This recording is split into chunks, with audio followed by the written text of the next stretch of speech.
Hello दोस्तों, hope you guys are doing well. तो चलिए डिस्ट्रीब्यूटेड कंप्यूटिंग की सीरीज में अब बात करते हैं बर्कलीज एल्गोरिथम की। Berkeley's algorithm is a clock synchronization technique which is used in distributed system.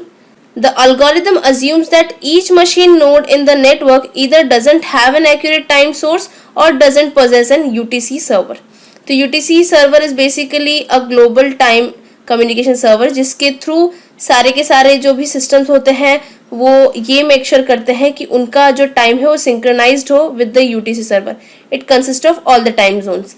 Okay.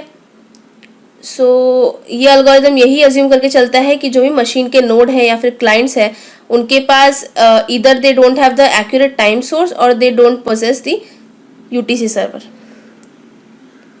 तो बर्कलीज एल्गोरिथम में क्या होता है, an individual node is chosen as the master node from a pool nodes in the network. कोई भी network में से जो भी बहुत सारे नोड्स होंगे उसमें से एक कोई भी नोड को मास्टर नोड चूज किया जाता है।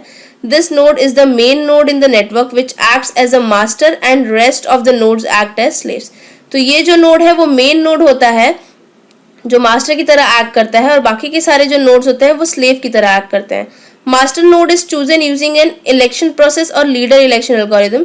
तो ऐसे एल्गोरिथम्स है जिनके थ्रू हम मास्टर नोड को चूज कर सकते हैं।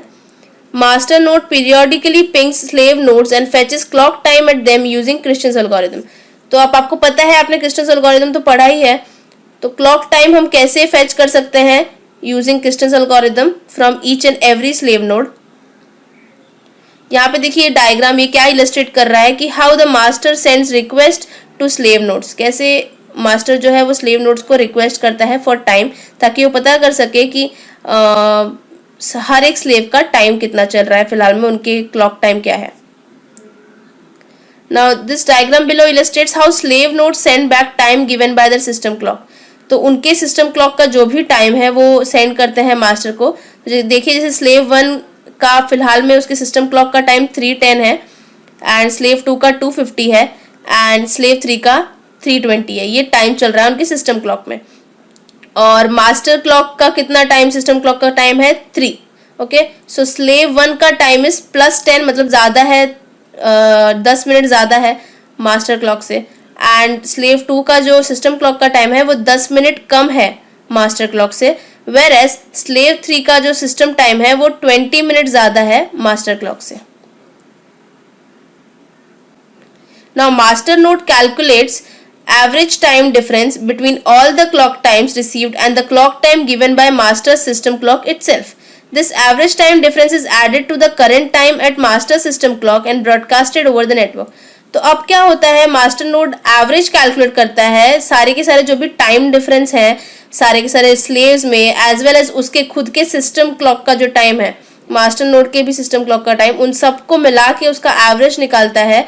एंड ये जो एवरेज टाइम डिफरेंस है ये ऐड होता है करंट टाइम में एट मास्टर सिस्टम क्लॉक। ये मास्टर सिस्टम क्लॉक में as a current time add होता है एंड फिर ये सारे के सारे नेटवर्क्स में ब्रॉडकास्ट हो जाता है, जहाँ से सारे जो नोड्स हैं सारे के सारे स्लेव्स वो मास्टर के थ्रू इस टाइम को रेफर कर सकते हैं या फिर एक्सेप्ट कर सकते हैं।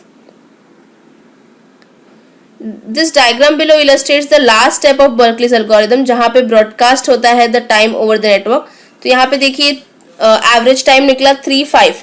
तो हर एक मास्टर को एज वेल एज स्लेव को अब टाइम क्या मिल गया, 3:05। इट्स वेरी इंपॉर्टेंट कि क्लॉक का सिंक्रोनाइजेशन हो ताकि they can operate properly in a proper time. तो आगे पीछे टाइम रहेगा so that creates a chaos and that's why ये बर्कलीज एल्गोरिथम बहुत इंपॉर्टेंट है टाइम को मेंटेन करने में, क्लॉक को सिंक्रोनाइज करने में।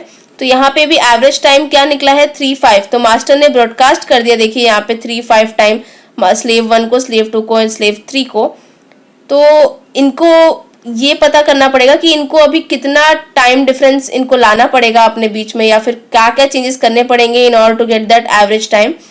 तो स्लेव 1 को -5 करना पड़ेगा अपने ओरिजिनल टाइमिंग में से। उसका ओरिजिनल टाइमिंग वाज 3:10, तो उसमें से अगर वो -5 कर देगा तो it will achieve the actual average time which is present on the master as well as the other slaves. Whereas slave 2 जो है उसे +15 करना पड़ेगा अपने टाइम में, क्योंकि उसका 2:50 था पहले टाइमिंग। तो +15 कर देगा तो 3:05 टाइमिंग वो अचीव कर लेगा which is the clock time average clock time of the system. Slave 3 जो है उसको अगर 3-5 टाइम अपने सिस्टम क्लॉक का करना है तो उसे -15 करना पड़ेगा, बिकॉज उसका 320 था टाइमिंग उसके सिस्टम क्लॉक का। So if it will do -15 it will achieve that. Whereas master clock का खुद का भी टाइम 3 o'clock था, तो उन्हें +5 ऐड करना पड़ेगा in order to get 3-5 timing.